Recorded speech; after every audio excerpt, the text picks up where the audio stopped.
So standard top lane matchup coming out here for Huni, picking up that Poppy, but you have Vladimir going back to high priority. And he's already doing a pretty good job. No summoners. Yeah, he's going to get locked down. Tether coming through. Big burst of damage from the Graves. Helps take him down. Wolf actually finds the first blood.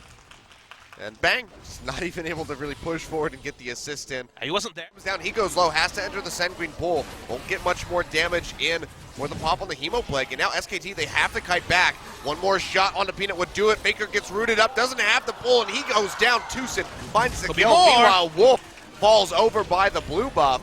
Kuro picking that one. Kuro, Peanut's nearby, he's gonna flash in for this one.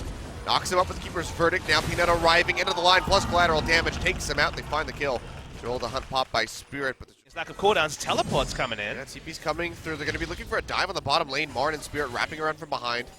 Tucson taking a lot of damage, but it's going to be 5 members in the bottom side. Bang and Wolf in such a rough spot. Bang gets caught out, knocked up by the depth charge, and taken out as Kuro pops him with that threaded volley, and that should be first brick going over to Afreeca. In particular, but in team fights, so much harder in a big map to be able to achieve as they want Wolf. Oh, Wolf, and he's just going to get popped. Strangledorns won't even have a chance to knock him up. He just goes down. The damage from Kuro and Spirit. Very nice position for the Weaver's Wall to cut off the rest of SKT. Ash Arrow comes out. They find Wolf. They'll slow him up. Weaver's Wall cutting out the rest of SK Telecom from retreating back towards that tier 2 tower. Peanut going to jump over with the collateral damage. They're still up front, soaking up as much as he can. Oh, Huni's pretty far forward as well. Kuro tossed out that Weaver's Wall, but the rest of the team playing around this bottom side, looking to pick off Huni. Hit by the Ash Arrow, dragged back in with a dredge line, and he goes down. So they do find it, so now no tanky front line here for SK Telecom. Not much lockdown. Telecom. Oh, Faker, no, he goes big, flashes in on top of Kramer. Protobelt coming down. Hemo Plague ticks away, and Faker comes up with the massive kill. Zoni is thrown down to dodge out on those Strangledorns. Now Faker can just try to exit on the backside of the fight. Huni really far forward, tried desperately to take out Kuro, will not be able to do so. Pays for that one with his life, but man, Faker just diving in. That's why Does not have the flash, goes into the Sanguine pool. No Zonia's not available. He's going to try to sustain as much as he can, but it's just too much. Afreeca. Nice collapse by 4 members. They take him out. it's probably the best time they have to take the Baron short of future kills. Hemo Plague threat is gone with the Vladimir being dead, but Afreeca returned to the map, which pushing up lane slowly is, oh, they turn on Peanut. Yeah, Peanut going to get locked down, popped up on the depth charge, and he gets taken out. Now that the Graves is eliminated, 45 seconds on his death timer, that should be the turn on to Baron for Afreeca. Huni will go ahead, split bottom, take out that tier 1 tower, but that's just a hit compared to snatching up this Baron. They need to finish the Baron. They're against 3 members. It looks like SKT aren't even going to try to put up a contest. Yeah, they're going to try to just get some turrets in. Now they're in danger of getting collapsed on. Can they stop mid lane from going down? They can. This is really... Gonna get on the Peanut, he quick draws away, but now he's gonna get cut off by this Weaver's Wall, targeted out by Kuro, and very well may fall. Redemption coming down isn't enough to keep him alive. Yes, it is. Right on the backside, it comes through, and Spirit gets popped, stunned into the wall by Huni. And they finish him off, and Peanut barely makes it out with his life. Yeah, Kuro pulled off because of the teleport coming through. 1,000 gold lead. 8,000, I guess, more accurately. It's a big, deep teleport. TP going onto the ward. Peanut's already dead. Kuro coming up with the kill, and now Marn wrapping around from above. They want now. He's slowed down, loses the home guards. They'll back away. This needs to be Baron. That's going to be Baron. Yeah, 50 seconds on the clock for Peanut. It would be a miracle steal for SKT. It'll be a Baron start, but remember, Faker is fearsome with everything up. He can solo get 50% HP down on every member.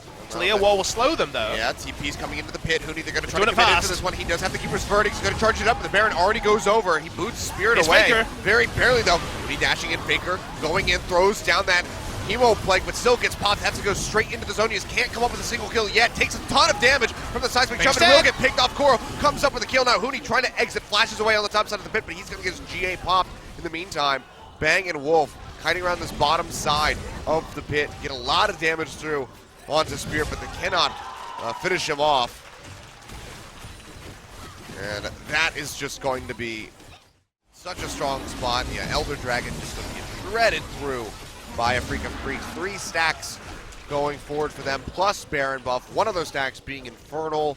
Afreeca, if they can't close, pop the Guardian Angel yet again, and now an assault on 2 fronts here, mid lane and bottom lane. Going down as Afreeca consistently apply pressure. Spirit jumping in, facing the sand, forcing the Sanguine pool out from Faker. So just losing even more HP. Bottom turret falls, mid will follow suit here, a couple more hits. We'll take it out, and Marin's got the wave ready to go in top. You can just have to think that SKT are going to get strangled out of this game. So Weaver's Wall once again. Peanut has flash. Thorn's thrown down.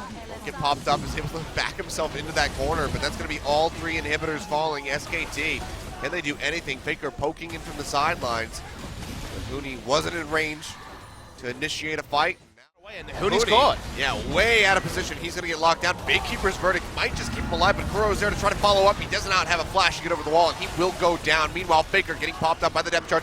Goes really low, goes into the Sanguine pool, pushing forward, trying to get some HP back, but he just can't do it. Kuro comes up with a double kill. And now Afreeca, with two members dead on the side of SK Telecom, will be pushing in, looking to end the game. Dredgeline forward onto Bang. Catches him up, forces out both of those summoner spells. The turrets are now collapsing. Peanut flashing over the Weaver's Wall, trying to keep himself alive, but there's nothing that SKT can do to defend the base. They will lose this game too, and Afreeca Freecs will keep their hopes alive, and they'll be taking us to game number 3. And it was so disciplined from Afreeca Freecs. They did it so cleanly. At the end of the game, when they were fruitlessly following Marin, it felt like Afreeca's chase on Faker.